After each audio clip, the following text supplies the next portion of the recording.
एक बार एक व्यक्ति एक आयुर्वेद के बहुत बड़े गुरुजी के पास जाता है। उनसे कहता है कि गुरुवर, मेरा जो कोलेस्ट्रॉल है हमेशा हाई रहता है।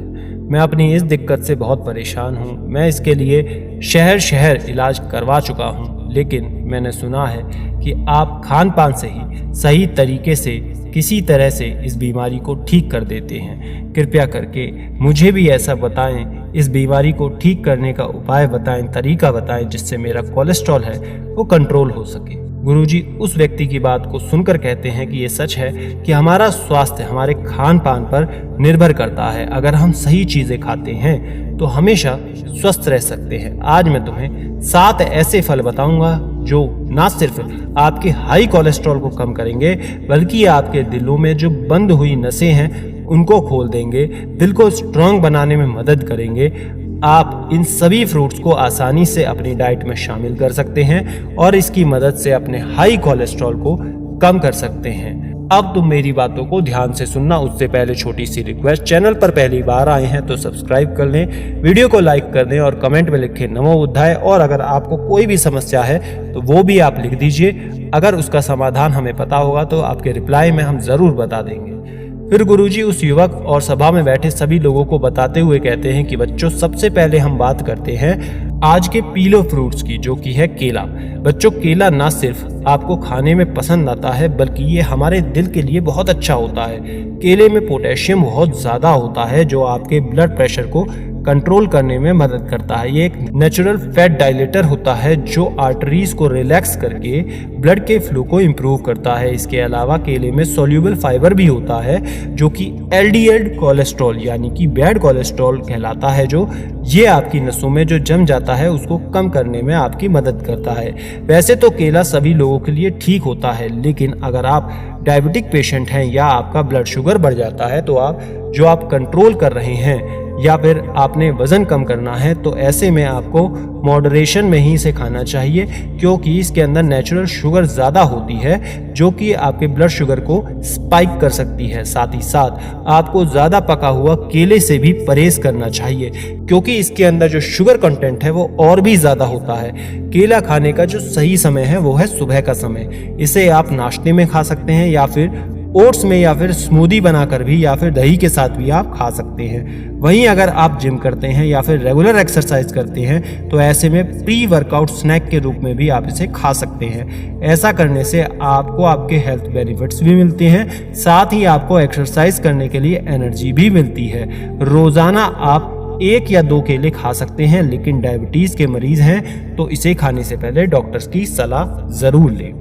फिर गुरुजी कहते हैं कि बच्चों, दूसरा जो फ्रूट है वो है अनानास यानी कि पाइनएप्पल। बेटा, अनानास खाने में तो बहुत ही अच्छा होता है, साथ ही साथ इसमें बहुत सारे पावरफुल एंजाइम्स होते हैं जिनका नाम है ब्रोमेलैन, जो कि हमारे शरीर में एंटी इन्फ्लेमेटरी जो प्रॉपर्टीज देता है, जो कि हार्ट डिजीज को कम करने में मदद करता है।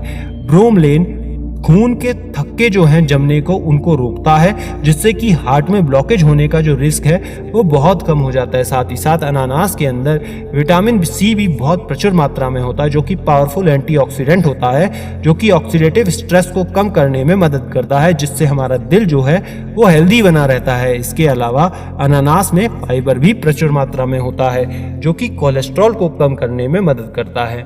यूँ तो बच्चों, अनानास जो है वो सभी लोगों के लिए अच्छा ही होता है, लेकिन इसके अंदर हाई एसिडिटी होती है। जिन लोगों को एसिड की बहुत दिक्कत होती है उन्हें इसे सोच समझकर ही खाना चाहिए, इससे पेट में जलन की शिकायत बढ़ जाती है। इसलिए अनानास को भी आपको सीमित मात्रा में ही खाना चाहिए। इसके अलावा अगर आपकी पहले से कोई दवाई चल रही है तो वहाँ भी आपको अनानास से साथ जुड़ी हुई जो थोड़ी सावधानी बरतनी होगी, वरना आपको नुकसान भी हो सकता है। इसलिए आप अपने डॉक्टर से पूछकर ही इसे खाएं। वहीं अनानास को आप सुबह 10 बजे से लेकर 12 बजे के बीच में ही खा लीजिए, क्योंकि इस समय खाना ठीक रहता है। इस समय हमारा डाइजेस्टिव सिस्टम जो है, इसमें मौजूद जो न्यूट्रिशंस हैं जैसे कि ब्रोमेलैन वगैरह, उनको अच्छी तरीके से पचा पाता है। आप रोजाना 1 से 2 कटोरी अनानास को काट करके आराम से खा सकते हैं। यह आपके लिए हेल्दी रहता है। लेकिन अगर आपको डायबिटीज है तो आपको अनानास खाने से बचना चाहिए, क्योंकि इसमें बहुत ज़्यादा मात्रा में शुगर तो होता ही है, साथ ही साथ इसका ग्लाइसेमिक इंडेक्स भी हाई होता है। इसलिए आपको ये खाने के मना किया जाता है। फिर गुरुजी आगे कहते हैं हमारा तीसरा फ्रूट जो है जो कोलेस्ट्रॉल को कम करता है वो है नींबू। बच्चों, नींबू में जो है वो विटामिन सी होता है जो कि पावरफुल एंटीऑक्सीडेंट होता है। ये ऑक्सीडेटिव स्ट्रेस को कम करता है और आपको हेल्दी रखने में मदद करता है। नींबू में पेक्टिन नाम का एक फाइबर होता है जो बैड कोलेस्ट्रॉल को कम करने में बहुत मदद करता है। इसके अलावा नींबू में फ्लेवोनॉइड्स होते हैं जो कि एक तरह के एंटीऑक्सीडेंट्स ही होते हैं जो कि आपके हार्ट को सपोर्ट करता है और सूजन को कम करते हैं। नींबू को आप चाहें तो पानी में डालकर भी पी सकते हैं, सलाद के ऊपर डालकर खा सकते हैं या फिर अपनी सब्जी में ऊपर भी डाल करके खा सकते हैं। वैसे नींबू में हाई एसिडिटी होती है जो कि कुछ लोगों के लिए डेंटल प्रॉब्लम भी ला सकती है, जैसे कि सेंसिटिविटी या फिर इनेमल इरोजन वगैरह। इसलिए नींबू का सेवन करने के बाद आपको साफ पानी से कुल्ला कर लेना चाहिए ताकि आपके दांतों को नुकसान ना हो। चौथा फ्रूट है संतरा। ये भी आपके हार्ट हेल्थ के लिए बहुत फायदेमंद होता है। संतरे के अंदर विटामिन सी प्रचुर मात्रा में होता है जो कि पावरफुल एंटीऑक्सीडेंट होता है। ये फ्री रेडिकल को न्यूट्रलाइज करता है और आपका ब्लड वेसल्स को प्रोटेक्ट करता है। ऑक्सीडेटिव डैमेज से संतरे के अंदर फाइबर भी ज्यादा मात्रा में होता है जो कि कोलेस्ट्रॉल लेवल को मैनेज करने में मदद करता है, खास करके बैड कोलेस्ट्रॉल को ये बहुत ही अच्छी तरीके से कंट्रोल करता है। इसके अलावा संतरे के अंदर में पोटेशियम भी होता है जो कि आपके ब्लड प्रेशर को कम करने में कंट्रोल करने के साथ ही फ्लेवोनॉइड्स भी इसके अंदर होते हैं जो कि शरीर के अंदर जो सूजन है उसको कम करने में और हार्ट को प्रोटेक्ट करने में काफी ज्यादा मदद करते हैं। संतरे को आप चाहें तो ऐसे ही डायरेक्ट छिल करके खा सकते हैं या फिर आप इसका जूस बनाकर भी पी सकते हैं। तो ध्यान रखें, आपको ताज़ा संतरे ही जूस बनाकर पीने हैं। पहले से जो पैक डब्बे वाले जो जूस होते हैं उनका इस्तेमाल नहीं करना है क्योंकि इसके अंदर पहले से फ्लेवर्ड शुगर का प्रिजर्वेटिव वगैरह मिले होते हैं जो कि हमें नुकसान पहुंचा सकते हैं। इसलिए अगर आपको जूस पीना है तो घर में ताज़ा संतरे का ही जूस बनाकर पिएं। बच्चों, संतरे के बाद आपने एक और मीठे न्यूट्रिशन से भरे हुए फ्रूट की बात करते हैं जो कि है आम। इसे फलों का राजा कहते हैं। इसके अंदर विटामिन सी और बीटा कैरोटीन भरपूर मात्रा में होता है जो कि एक पावरफुल एंटीऑक्सीडेंट होता है। यह एंटीऑक्सीडेंट हमारे हार्ट को ऑक्सीडेटिव स्ट्रेस से प्रोटेक्ट करता है। बीटा कैरोटीन विटामिन ए का ऑरिजिनेटिव है जो कि कोलेस्ट्रॉल को ऑक्सीडेटिव होने से रोकता है जिससे कि आपकी जो आर्टरीज हैं वो साफ और हेल्दी रहती हैं। इसके अलावा आम जो है वो डाइटरी फाइबर का भी एक रिच सोर्स है जो कि आपके डाइजेस्टिव हेल्थ के साथ साथ कोलेस्ट्रॉल को मैनेज करने में भी मदद करता है। आम को भी आपको मॉडरेशन में ही खाना चाहिए क्योंकि इसके अंदर भी नेचुरल शुगर होता है जिससे कि आपका ब्लड शुगर स्पाइक कर सकता है।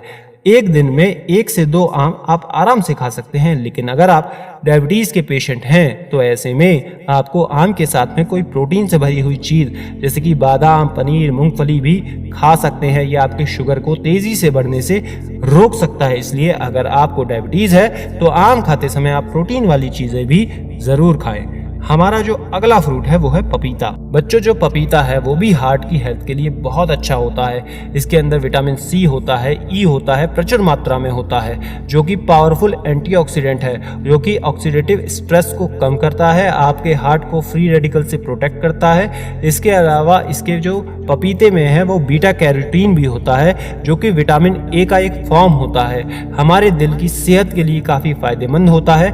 पपीते में फोलेट भी होता है जो कि होमोसिस्टीन लेवल को कम करने में मदद करता है। होमोसिस्टीन एक ऐसा अमीनो एसिड होता है जो कि हार्ट डिजीज के रिस्क को बढ़ा देता है और जब आप पपीता खाते हैं तो इसका लेवल कम होता है, इसलिए हार्ट रिस्क भी पपीते खाने से कम हो जाता है। इसलिए आप पपीते के साथ डाइटरी फाइबर भी होता है जो कि पेट की सेहत के लिए हेल्दी होता है और आपके कोलेस्ट्रॉल लेवल को मैनेज करने में मदद करता है। आप पके पपीते को तो खाते ही हैं, इसके साथ ही अगर आप कच्चे पपीते की सब्जी बनाकर खाते हैं तो ये भी आपको और ज़्यादा फायदा करता है। पपीते को आप दिन में किसी भी समय खा सकते हैं, बस ध्यान रहे आप इसे रात में ना खाएं। अब बात करते हैं हम अपने आखिरी फल की जो है पीली शिमला मिर्च यानी कि येलो बेल पेपर। यह भी विटामिन सी और ए से भरा होता है जो कि पावरफुल एंटीऑक्सीडेंट होता है। यह आपके हार्ट को प्रोटेक्ट करने के साथ साथ इम्यून सिस्टम को भी बूस्ट करता है। इसके अलावा पीली शिमला मिर्च में कैरोटीनॉइड्स नाम के एंटीऑक्सीडेंट्स होते हैं जो कि सूजन को कम करते हैं और आपके हार्ट को सपोर्ट करते हैं। ये फाइबर का एक अच्छा सोर्स होता है जो कि कोलेस्ट्रॉल लेवल को मैनेज करने में मदद करते हैं। इसके अलावा पोटेशियम भी इसके अंदर काफ़ी ज़्यादा मात्रा में होता है जो कि ब्लड प्रेशर को कंट्रोल करने में मदद करता है। पीली शिमला मिर्च को आप चाहे तो सलाद बनाकर या फिर सब्जी बनाकर भी खा सकते हैं। गुरुजी उस युवक से कहते हैं कि बेटा, तुम अपने हार्ट की हेल्थ को इस तरीके से बहुत हद तक ठीक रख सकते हो। एक बार तुम इन फलों का सेवन करके तो देखो, तुम खुद में बदलाव महसूस करोगे। व्यक्ति गुरुदेव को धन्यवाद करके वहां से लौट जाता है। नमो बुद्धाय।